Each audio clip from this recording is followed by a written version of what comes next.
नमस्कार दोस्तों, आज आपको बताने वाले इस वीडियो में व्हाट इज बैलेंस शीट, आर्थिक चिट्ठा क्या होता है।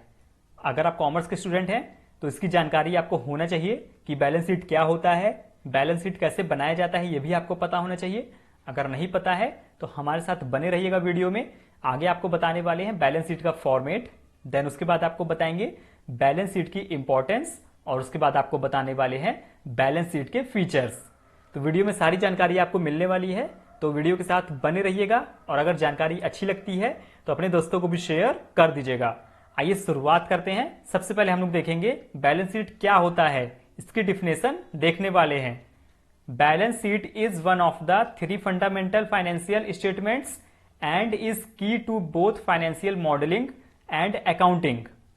The balance sheet displays the company's total assets and how the assets are financed either through either debt or equity.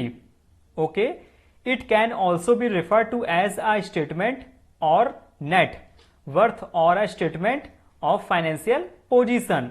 The balance sheet is based on the fundamental equation. देखिए यहां पर ये equation दिया हुआ है, ये बैलेंस शीट का होता है assets equal to liabilities plus equity. ठीक है, इसको हिंदी में देख लेते हैं तो आपको आसानी से समझ में आ जाएगा।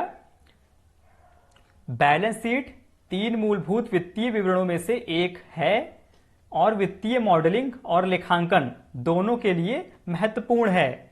बैलेंस शीट कंपनी की कुल संपत्ति को प्रदर्शित करती है और संपत्ति को कैसे वित्त पोषित किया जाता है, या तो विभाग या इक्विटी के माध्यम से। ठीक है, इसे निवल मूल्य का विवरण या वित्तीय स्थिति का विवरण भी कहा जाता है। ठीक है, क्या कहा जाता है? निवल मूल्य का विवरण या वित्तीय स्थिति। ठीक है, फाइनेंशियल कंडीशन। बैलेंस शीट का मौलिक समीकरण पर आधारित है। ठीक है, इस समीकरण पर आधारित है बैलेंस शीट। यानी क्या होता है, एक तरफ होता है आपका लायबिलिटीज, दूसरी तरफ आपका होता है एसेट्स। ठीक है, इसको नोट किया जाता है और लास्ट में जो आपको बैलेंस आना चाहिए वो दोनों का इक्वल आना चाहिए। ठीक है, बराबर आना चाहिए। अगर कम या ज्यादा होता है तो जरूर पक्का जो है आपको कहीं ना कहीं गड़बड़ी हुई है। तो फ्रेंड्स आइए अब आपको दिखा देते हैं सबसे इंपॉर्टेंट चीज, बैलेंस शीट का फॉर्मेट क्या होता है। आप अगर चाहते हैं तो इसकी स्क्रीनशॉट ले सकते हैं, आपके काफी काम आने वाला है अगर आप कॉमर्स स्टूडेंट हैं। देखिए यहां पर लिखा हुआ है balance sheet of dash as at dash. ठीक है, यहाँ पर ईयर्स लिखा जाता है, कब से कब तक। और देखिए एक तरफ लिखा हुआ है यहाँ पर लायबिलिटीज, जिसका हिंदी में होता है दायित्व। ठीक है, क्या होता है फ्रेंड्स? दायित्व। यहां पर लिखा जाता है रुपीस। ठीक है, इसका रुपीस। और ये देखिए यहां पर लिखा हुआ है एसेट्स, जिससे क्या कहते हैं? संपत्ति। क्या कहा जाता है एसेट्स को? संपत्ति। और यहां पर इसका रुपीस लिखा जाता है। अब बात कर लेते हैं लायबिलिटी साइड, क्या क्या आता है। आपको जैसे मैंने बोला था वीडियो की स्टार्टिंग में कि हम आपको बताएंगे कि यहां पर कैसे क्वेश्चन पूछे जाते हैं बैलेंस शीट से। तो मान लीजिए पूछ लिया आपसे, जैसे इधर का देख लीजिए कि plant and machinery balance sheet में किस तरफ लिखेंगे, लायबिलिटी साइड लिखेंगे या एसेट साइड लिखेंगे। तो जैसा कि आप सभी को पता होगा प्लांट एंड मशीनरी क्या होता है? संपत्ति होती है। तो कहां पर आ जाएगा ये? संपत्ति पक्ष में। ठीक है, ऐसे क्वेश्चन आपके एग्जाम में पूछे जाते हैं 1 से 2 नंबर तक के। ठीक है, अब पूछ लिया सन्ड्री डेबिटर्स किस साइड लिखा जाएगा, लायबिलिटी साइड, एसेट साइड। तो जैसा कि अगर आप इसको अच्छे से पढ़ेंगे तो आपको पता चल जाएगा कि ये कहां होगी? संपत्ति साइड। ठीक है, एसेट साइड होगी। और देखिए ऐसे पूछ लिया यहां पर लोन। ठीक है, लोन किस साइड आएगा? तो ये आता है हमेशा दायित्व, लायबिलिटीज की तरफ। तो चलिए एक बार इसको एक एक करके अच्छे से देख लेते हैं। Capital, opening balance. ठीक है, यहां पर इसका अमाउंट लिखा जाता है। एड नेट प्रॉफिट, जितना प्रॉफिट होता है वो लिखा जाता है। फिर ब्रैकेट में लेस नेट लॉस, इसके बाद लेस ड्रॉइंग्स जो कि आहरण होता है, इसके बाद लॉन्ग टर्म लायबिलिटीज। ठीक है, ये भी लिखा जाता है लायबिलिटीज साइड में। देन इसके बाद लोन, ध्यान से देखिएगा इसको, ये भी कहां लिखा जाता है? Liabilities side. Current liabilities, income received in advance, sundry creditors, outstanding expenses, bills payable, bank overdraft. अब जैसे देखिए इंपॉर्टेंट ये है। ठीक है, बैंक ओवरड्राफ्ट पूछ लेता है एग्जाम में कि कहां पर आता है, लायबिलिटी साइड आता है या एसेट साइड। तो कहां पर आता है, आपको अगर इसको ध्यान से पढ़ेंगे तो आपको पता चल जाएगा कि ये आता है आपका लायबिलिटी साइड, यानी दायित्व की तरफ। अब इस बात कर लेते हैं फ्रेंड्स, एसेट साइड क्या क्या आता है? Fixed assets, goodwill. देखिए गुडविल मतलब होता है ख्याति। इसके बाद देखिए लैंड, ये भी आपकी संपत्ति हो गई। बिल्डिंग, भवन, ये भी आपका संपत्ति हो गया। प्लांट एंड मशीनरी, ये भी आपकी संपत्ति हो गई। फर्नीचर एंड फिक्चर्स, तो ये भी आपका हो गया, संपत्ति हो गई। इन्वेस्टमेंट, ये भी आपकी संपत्ति हो गई। ठीक है, इन्वेस्टमेंट किया है तो कभी ना कभी आगे जाके आपको मिलेगा कुछ ना कुछ, तो संपत्ति हो गई। और करंट एसेट्स हो गया, प्रीपेड एक्सपेंसेस, सन्ड्री डेबिटर्स। देखिए यहां पर सन्ड्री क्रेडिटर्स था लायबिलिटीज में, यहां पर हो गया सन्ड्री डेबिटर्स। बिल्स पेबल था यहां पर, यहां हो गया आपका bills receivable. Cash at bank, cash in hand, ये सब क्या हो गया आपका, एसेट्स हो गया। तो उम्मीद करते इतना आपको समझ में आ गया होगा अच्छे से कि कहां कैसा क्वेश्चन पूछा जाता है एग्जाम में। ठीक है, बैलेंस शीट से, बीएस से, जिसे कहा जाता है आर्थिक चिट्ठा। अब हम लोग बात कर लेते हैं friends, features of balance sheet. Balance sheet के फीचर्स क्या होते हैं, तो ये जानना आपको काफी ज्यादा जरूरी है फ्रेंड्स कि बैलेंस शीट के फीचर्स क्या होते हैं। पहला देखिए, जितने इंपॉर्टेंट है सब आपको नोट कर दिए इस वीडियो में। It is regarded as the last step in final account creation. जब हम फाइनल अकाउंट बनाते हैं तो इसका बिल्कुल ये लास्ट होता है। ठीक है, लास्ट स्टेप होता है जो बैलेंस शीट होता है। ठीक है, हम लोग जो अकाउंट बनाते हैं उसी को देख करके इसको बनाते हैं। अगर देखिए इससे पता चल जाता है आपको, अगर ऊपर नीचे आता है कुछ तो कुछ ना कुछ गड़बड़ी हुई है, अगर बिल्कुल मैच कर जाता है आपका दोनों साइड तो बिल्कुल सही है। ठीक है, ये होता है, इसे अंतिम खाता निर्माण में अंतिम चरण माना जाता है। इसके बाद कुछ भी नहीं बनाया जाता है। इसके बाद देखिए दूसरे नंबर पर, it is a statement and not an account. यह एक बयान है और लेखा नहीं है। यहां देखिए क्या लिखा हुआ है, it is a statement not an account. Then इसके बाद तीसरे नंबर पर, it consist of transactions recorded under two sides, namely assets and liabilities. जैसा मैंने अभी आपको बताया, दो साइड में लिखा जाता है, एसेट्स साइड और liabilities side. Assets are placed on the left hand side while the liabilities are placed on the right hand side। इसमें दो पक्षों अर्थात संपत्ति और देनदारियों के तहत दर्ज लेन देन शामिल हैं। संपत्ति को बाईं ओर लिखा जाता है जबकि देनदारियों को दाईं ओर रखा जाता है। देखिए यहां पर चौथे नंबर पर देखिए क्या लिखा हुआ है, the total of both side should always be equal. दोनों पक्षों का योग हमेशा बराबर होना चाहिए, जो कि हम आपको बार बार बता रहे हैं।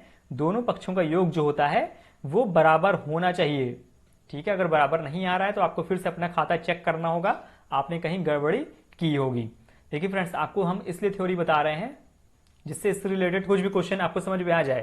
ठीक है, क्वेश्चन तो आपको बताया जाएगा, ठीक है, लेकिन अगर आप थ्योरी अच्छे से समझ जाएंगे तो आपके सामने इससे रिलेटेड कैसा भी क्वेश्चन आ जाए तो आप आसानी से कर पाएंगे। इसके बाद आइए पांचवा नंबर देखते हैं, क्या लिखा हुआ है यहां पर, the balance sheet discloses the financial position of the business. Balance sheet व्यवसाय की वित्तीय स्थिति का खुलासा करती है। इसके बाद छठे नंबर पर, it is prepared after trading and profit and loss account is prepared. इसे ट्रेडिंग और प्रॉफिट एंड लॉस अकाउंट तैयार करने के बाद तैयार किया जाता है।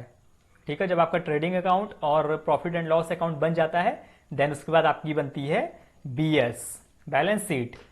ठीक है, ये थे फ्रेंड्स फीचर्स थे ये। ठीक है, ये सभी बैलेंस शीट के फीचर्स थे, तो इसको एक बार ध्यान से अच्छे से पढ़ लीजिएगा।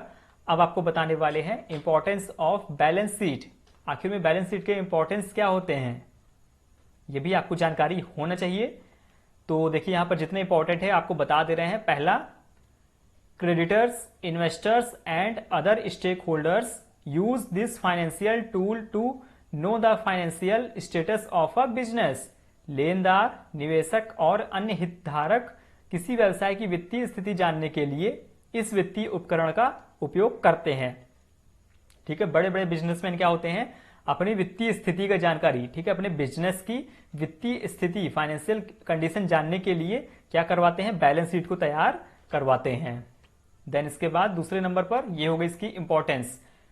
It is used to analysis a company's growth by comparing different years. देखिए इसका उपयोग विभिन्न वर्षों की तुलना करके कंपनी के विकास का विश्लेषण करने के लिए किया जाता है। और बैलेंस शीट से क्या प्रॉफिट है, देखिए अगर आप जैसे मान लीजिए 2020 में आपने बैलेंस शीट बनवाई, अब 2021 में बनवाया, फिर देन इसके बाद आप बनवाएंगे 2022 में, तो आपको ये तीनों साल की अगर जो भी आपका प्रॉफिट लॉस होगा, ठीक है, बैलेंस शीट के हिसाब से आपको पता चल जाएगा कि आपने किस वर्ष में किस ईयर में ज्यादा प्रॉफिट कमाया, किस वर्ष में आपको लॉस हुआ है। और इसके बाद देखिए तीसरे नंबर पर क्या लिखा हुआ है, while applying for a business loan a company has to submit a balance sheet to the bank. व्यवसाय ऋण के लिए आवेदन करते समय एक कंपनी को बैंक को एक बैलेंस शीट जमा करनी होती है।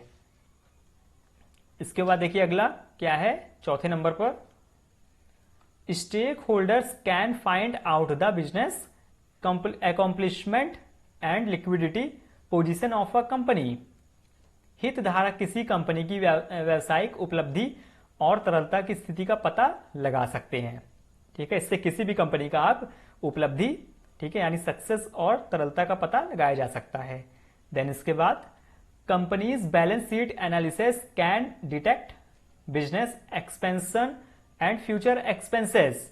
कंपनी बैलेंस शीट विश्लेषण व्यवसाय के विस्तार और भविष्य के खर्चों का पता लगा सकते हैं। ठीक है, भविष्य में कितना खर्च होने वाला है इससे आप बैलेंस शीट से अंदाजा लगा सकते हैं।